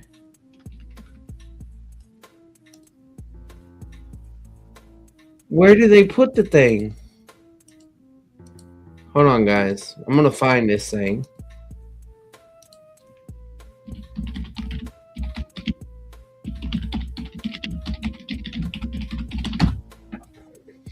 Okay. Passage analysis. Get started. Compare pericopes. Click Tools, Passage Analysis. Passage Analysis.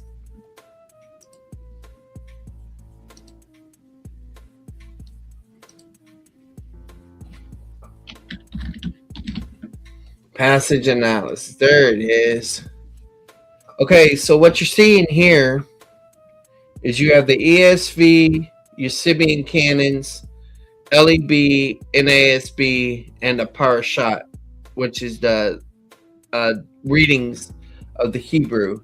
You can add the NET. Oh, there it is. So you can look here and you can see, all right, the NET is saying Samuel 1:1 to 1:20 is one pericope. And I should be able to blow this up so you can see it a little bit better.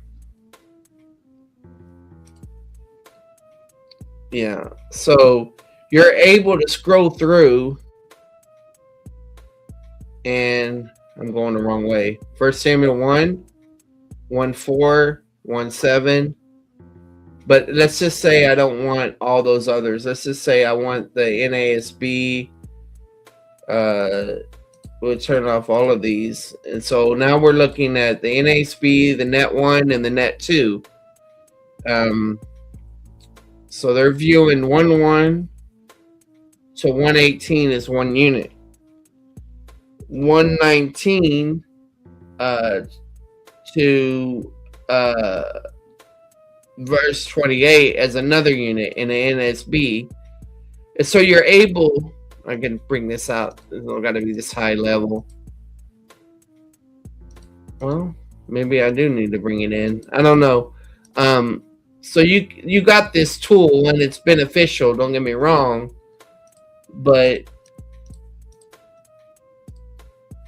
it's not fast enough for me. Okay, so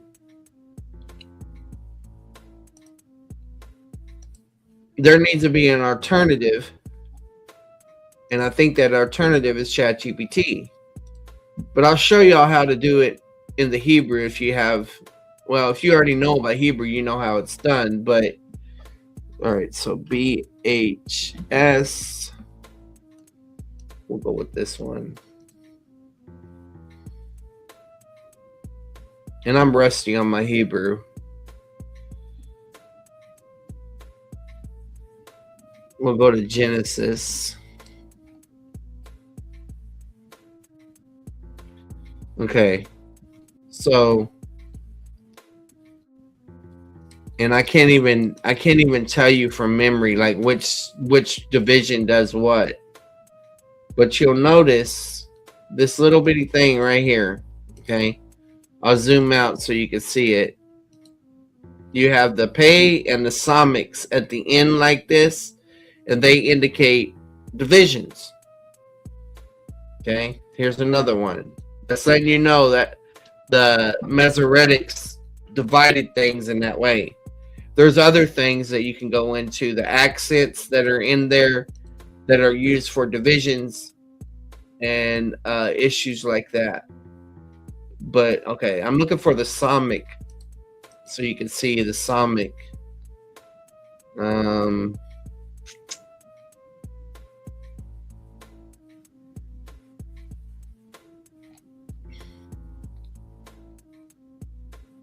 Another pay.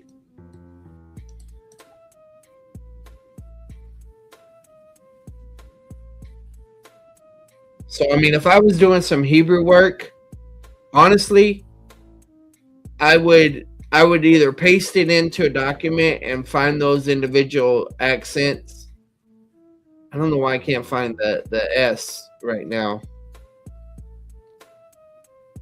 Oh, here's one. This one and this one here. So this is about these are indicators of units of thought that the Masoretics viewed. Okay, and there's debate around some of that stuff. But if you have ChatGPT, just do this. Watch, guys. All right. List the pericope ranges, pericopes for 1 Samuel again.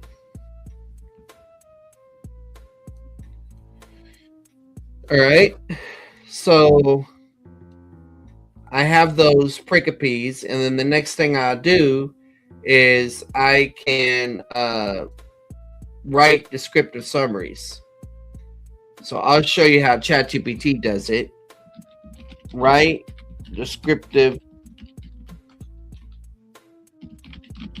even though I did it, in seminary, you got to do it you got to do it yourself. You got to do it the hard way, right?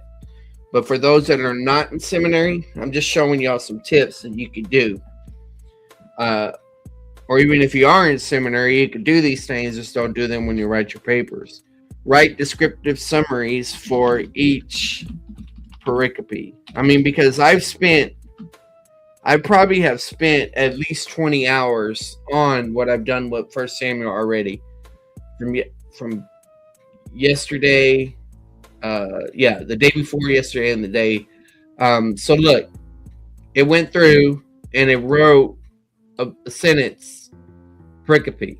Okay, so you could take it like that, like, all right, look, I'm going to go with ChatGPT summaries of these. All right, and you can do this manually or you could do this automatically. You can say lump pericopes together that have a higher level of, let's just use the word cohesion.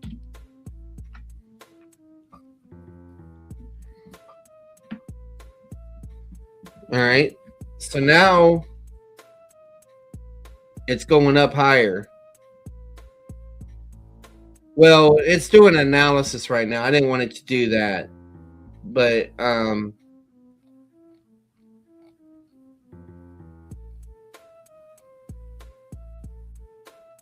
okay. So let's just assume that this is giving me correct readouts right now, right? Write descriptive summaries for those levels that you place the pericope summaries under. If this doesn't make sense to it, I'll give it my instructions, but I think it'll understand. So 1 Samuel's origin 1:1 to 2:10. Okay, yeah, it only gave those. It's not doing it right. I mean, it is given the big units, but I wanted it to create an outline from all of that. All right, so notice, but we can still work with this. But that leaves you with 16 units, okay? Look for higher levels of cohesion to lump these descriptive summaries under. All right. So now look what it did. Now it's made the distinction of 1:1, 7 to 17. It's dividing up chapter 1 through 4, and then it's doing that. So that's going to give us 1, 2, 3, 4, 5, 6, 7 divisions. That's pretty good.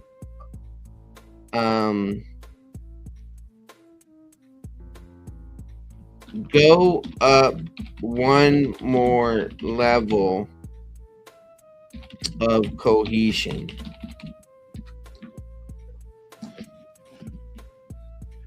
Here's one more cent in cohesion, the highest narrative for 1 Samuel.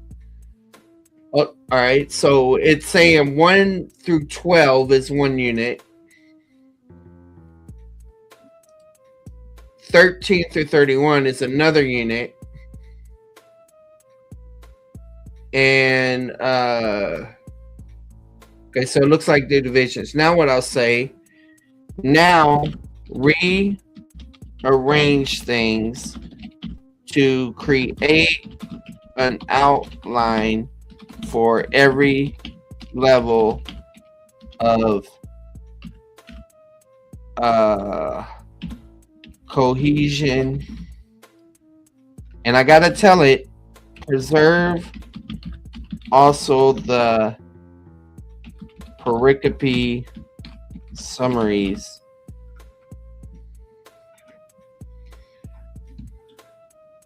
All right. So now it's going to create an outline out of all that. So 1 1 to 12 5, next section, 1 1 to 7 17. Once you see, you know what it's doing. If you want, you could do this. You could say,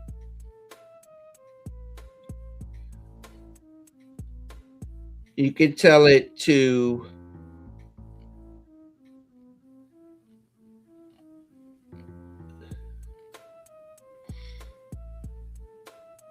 look, it even did a summary of the sentence. You could say, now erase the words and leave the units, unit ranges. Hopefully it understands what I mean by that. So essentially what you're doing now is, let's just say you just want to, you don't have time to do everything from the ground up, but you want to get a good outline so that you can fill in your own descriptive summaries in the level of cohesion, sort of like what I did, except I did mine from scratch. And so this is what you have. You got all the levels preserved, but it's not an outline format. Preserve the outline levels you established.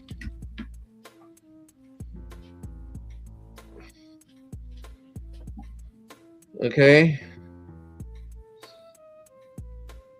So yeah, it's done all of that.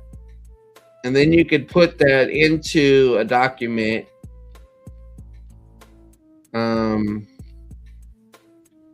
And just start filling it in. Okay, let me go back. So let me open up another document. New.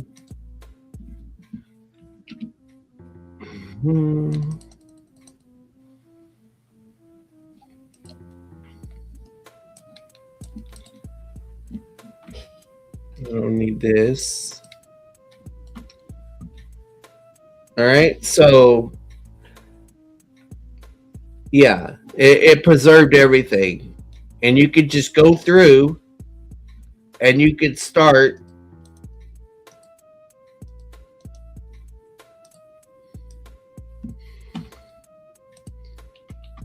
all right, so there's the book level ultimate cohesion. Then you got the super movements. I want it all in order of an outline, and it's not putting it all in the outline order. Pericopes are right here. You could say this, now put it together like an exegetical outline without words. Let's see if that works.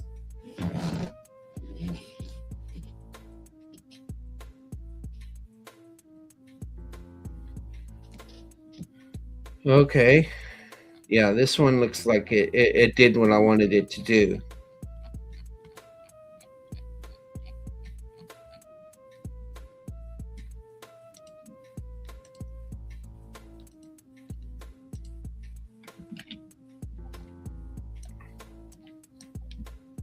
my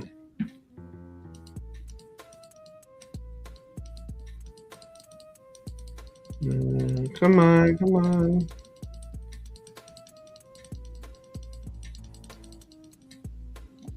All right, let me go back to here, paste this in document 1,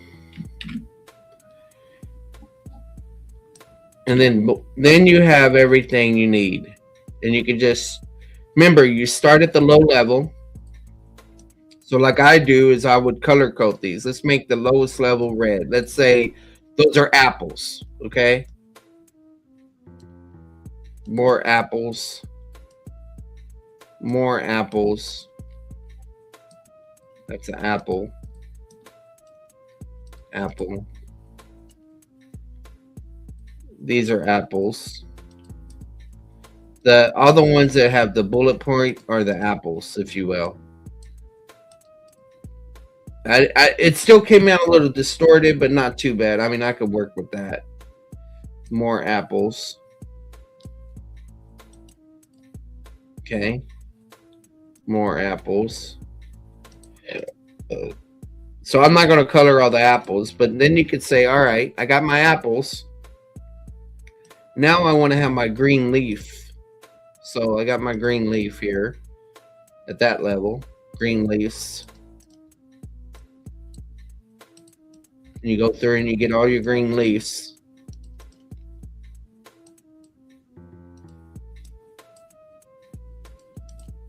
Then after you get all your green leaves, and you're like, okay, now let me get to my limb level. So we might have like a brown color. I don't know if we got one here. High contrast colors. What we get? Let's see. Yeah, I don't think we're gonna get a brown color. You might make one, but we'll just pick a different color. Pretend like this is a blue tree. Use your imagination. So you got your blue tree limbs.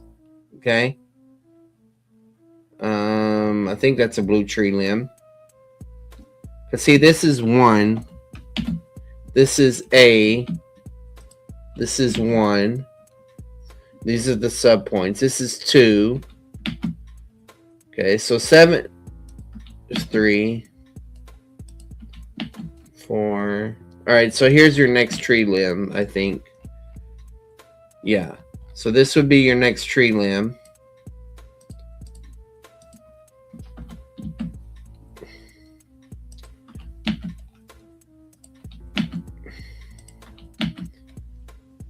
Okay, now you got another major division. So if those are the tree limb, I guess this is the trunk. All right, let's make it pink.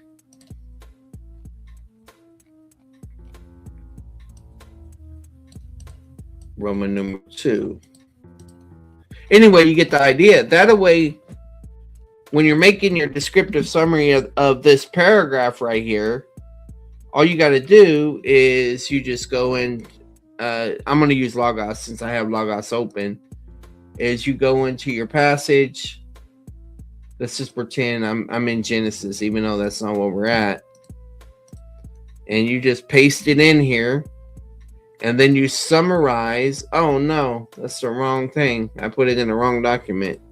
Not good. All right, so then you just summarize. You put the verse in there like that, and you put comments on it, and that will help you develop your descriptive summary for that. And then you work your way up. Fruits, leaves, limbs, tree. And that's essentially what I'm doing. But all right, well, I'm just going to do a little bit of refinement, spelling, all that type of stuff. Fix it up, and then put it in a safe place for whenever I need to turn it in. So yeah, hopefully this is helpful. I'll get faster as I go. I'm a little rusty. I haven't done this in a while because I've been focusing on other things. But yeah,